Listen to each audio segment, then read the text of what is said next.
My name is Lasse. I work at Maersk as a software engineer, and today I'm going to share with you the story of how the addition of a single API endpoint saved us 3,000 CPU. It is the story of perhaps the most persistent and difficult reliability problem faced by our platform. A couple of years ago, there was no single observability strategy at Maersk. So hundreds of different teams were essentially free to choose how they wanted to do observability or whether they wanted to do it at all. This led to many different observability strategies, some more creative than others, and also the inclusion of many different third-party vendors, which came at a great cost to the company. It was eventually decided to build a single unified Maersk observability platform and streamline the observability efforts across the company. I work as part of the team that built this platform and manages it today. The platform is built with mainly open source components, but we do also have some bespoke services that we build ourselves. The crux of the platform is Grafana's low-key Grafana, Tempo, and Mimir stack, which I'm sure some people here in the room will be familiar with. The crux of the issue that we're going to be discussing today is illustrated in this graph here. What the graph shows is average CPU usage of our ingester component across the 3 zones in which we run it. What we can see on the left-hand side of the graph is that under normal circumstances, ingesters will typically use between 5 and 6 CPU. But then when we do rollouts, in this case, zone A, the green line here, we observed that the CPU usage would spike dramatically. In this case, I believe it spikes up all the way to 15 from 5. So clearly a dramatic increase here. Let's talk about what Mimir is and what an ingester is. So Mimir is an open source time series database for metrics. It is built by Grafana. We didn't make it, but we do run it. When we talk about Mimir, we talk about the write path and the read path. On the write path, writes go to the distributor component, which then forwards it to the ingester component, and then eventually it is sent to object storage, which in our case is an Azure storage account. On the read path, it's a little bit more complicated. Reads go to the query front end, and then optionally the query scheduler onto the querier, and then the querier will send queries to ingesters and store gateways. The keen observer will note here that the ingester is the only component of all of them that is used on both the write and the read path. It is perhaps for this reason also that we very often find when we have issues that the ingester component is at either the heart of the issue or related to the issue in some way. Ingesters hold recently sent metric series and samples in memory and on disk, so that because it's a time series database, so we expect that fresh data is more likely to be queried, and then we can serve it faster directly from the ingester rather than having to go to the store gateway, which then reaches out to the relatively slower object storage. So why are these CPU spikes an issue at all? Why can't we just do nothing and just ignore it?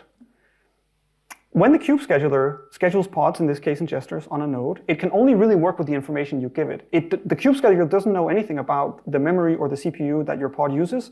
It can only schedule based on the information that you give it. This leads to a couple problems in this case. Let's say that we had a 7-core node. We want to put a couple ingesters on it. If our ingesters were using 2 CPU each, we could place 3 ingesters on it, and things are great. The problem is that if we tell the kube scheduler that our ingesters use 2 CPU, but then randomly during rollouts they use 10 CPU, now we no longer have enough CPU on that node, and things are bad. This leaves us with a difficult decision of either having to right-size our ingesters for normal usage at around 2 CPU, or grossly over-provision them to make sure that the scheduler doesn't place more ingesters on a node than what the node can handle during rollouts. Both of these are pretty poor choices, because if we right size for the normal load, then we don't suffer the cost, but we do suffer reliability during rollouts. Alternatively, if we size the ingesters for the rollout utilization, then we don't have reliability problems during rollouts, because we've artificially limited the count of ingesters that can run on the nodes, but we suffer a huge cost penalty because we're basically utilizing 20% of our nodes instead of 80% or 90% or whatever. So clearly, something has to be done here. When we looked into the issue, one of the first things we noticed was that there is a very strong relationship between CPU usage of an ingester zone and the count of metric series in that zone. So on this slide here, at the top, we have the CPU graph from before, and then at the bottom, we have, for the same zones, for the same period of time, we have the count of metric series in the zone. And we see very clearly here that as the CPU utilization of zone A increases, so does the metric series count. So this was really our first smoking gun. I want to quickly mention, even though I suspect many people in the room already know this, what I mean when I say a metric series. So a metric series is a set of key value labels that we use in Prometheus to identify a stream of metric samples. So you might have your classic response time metric, typically not that useful without any additional labels on it. So we could add a status code label, we could add a path label, we could add some continent label, and we could keep doing this and make the data more and more granular. In this case, on the bottom left, we have 18 metric series. If we added, you could have a node label, a pod label, all sorts of labels you could imagine. And for each label we add beyond these, the current 18 we have, let's say we added a node label, and if we have 10 nodes, now we go from 18 series to 180. And then if we add a pod label, if we had 100 nodes, well, now you can multiply that by 100. And things start to get really fun then. Our platform currently has about 230 million metric series when we're not doing rollouts. So we took a look at, with our newfound understanding of metric series and this correlation that we saw earlier, we took a look at what actually makes up the CPU usage of an ingester. And we really identified, and again, we didn't write ingesters, so this was quite difficult and really involved reading a lot of code. We identified 3 areas. We have miscellaneous CPU usage, which is just like background tasks, and they make up virtually no CPU usage at all, so we can pretty much just ignore those. Then we also have writes per second that the ingesters handle. The thing we noticed about writes per second is that the cost of a single write doesn't scale with is constant and doesn't scale with the amount of metric series held by the ingester. So we can also, for the sake of this issue, pretty much ignore writes. Also, writes come from agents from other Kubernetes clusters, so our rate of write traffic is extremely static and doesn't fluctuate almost at all. So the writes are probably not the issue here. Then we have the third category, reads going to the ingesters. And when we look at the CPU cost of reads, we think of 2 things. We think of how many reads is the ingester getting per second, and how many metric series does the ingester have. So I like to think of it as the count of metric series is the search space that the ingester has to cover to get the information desired. And you can then multiply that with the reads per second, and that will roughly tell you the CPU utilization of the reads. So we can look at this table here, and if you have a low metric series count and few reads, you don't get a lot of CPU utilization, and so on. And what we found ourselves was that during rollout specifically, we were definitely in the bottom right quadrant of the table here. As a side note, we often find that customers of our platform, and when I say customers, that's just people working at Maersk, but customers of our platform are often a bit confused as to why we don't just allow them to add any labels to their series, like why can't I just have a timestamp label or a user ID label? We're not that fond of people doing that, and we actually block people from doing that because of this exact thing. The cost of our platform scales with the amount of metric series we have. So we want to make sure that people aren't sending these crazy labels. So a theory starts to form as to what's going on here. The next thing we did was we took a look at the consistent hash ring that ingesters form between them. Now, consistent hash rings are a huge topic and could easily be an entire talk of their own, so we're going to do the condensed version here.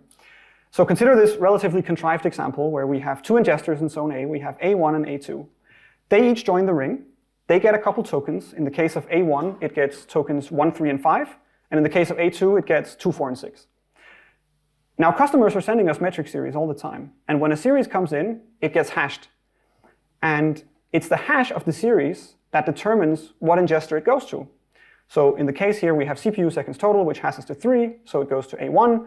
And we have our cube node info metric, which hashes to 4, so it goes to A2.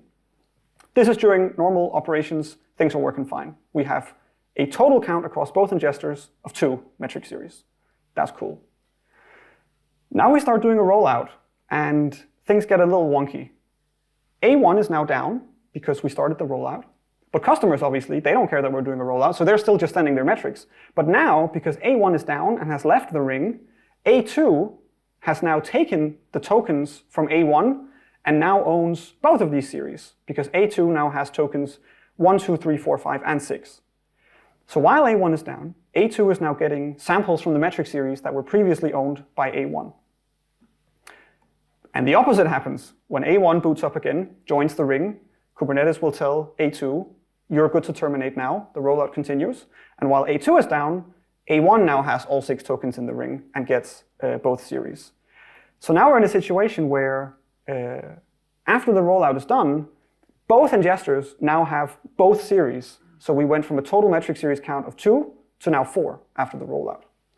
And this corresponds very well to what we saw in practice in production. Obviously, we run more than 2 ingesters. We run about 100. But the increase in metric series was roughly 100%. So let's recap. Read latency increases during rollouts because nodes don't have enough CPU time to serve demand, because ingester CPU usage surges, because the amount of metric series held by each ingester increases by about 100%, because series ownership is handed back and forth between ingesters, because ingesters are continuously terminated and leave the ring. With this understanding of the root cause of the issue, we started brainstorming different solutions. The first solution that quickly came on the table was, let's just stop doing rollouts. Obviously, this isn't a real solution. We can't not do rollouts because that would just leave us stuck on the same image version forever and in the same configuration. So this is, unfortunately, while it is the easiest solution by far, it also isn't really a solution. The next thing we looked at, a slightly more serious solution, is to not leave the ring on shutdown. You can actually just configure this as in ingesters, whether they should leave the ring or not when they're shut down. The pros of this solution is that it solves the root problem, because metric series won't proliferate anymore during rollouts.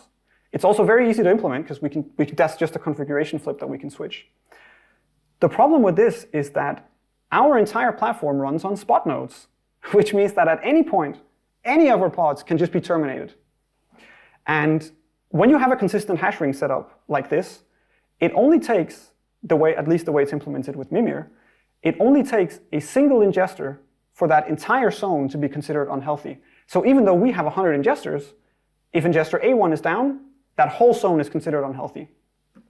So the problem is that so we run on Azure, so if Azure decides to reclaim a node in zone A and a node in zone B at the same time, we're now down because both of those zones are down, even though it may only affect 4 or 5 ingesters from each zone.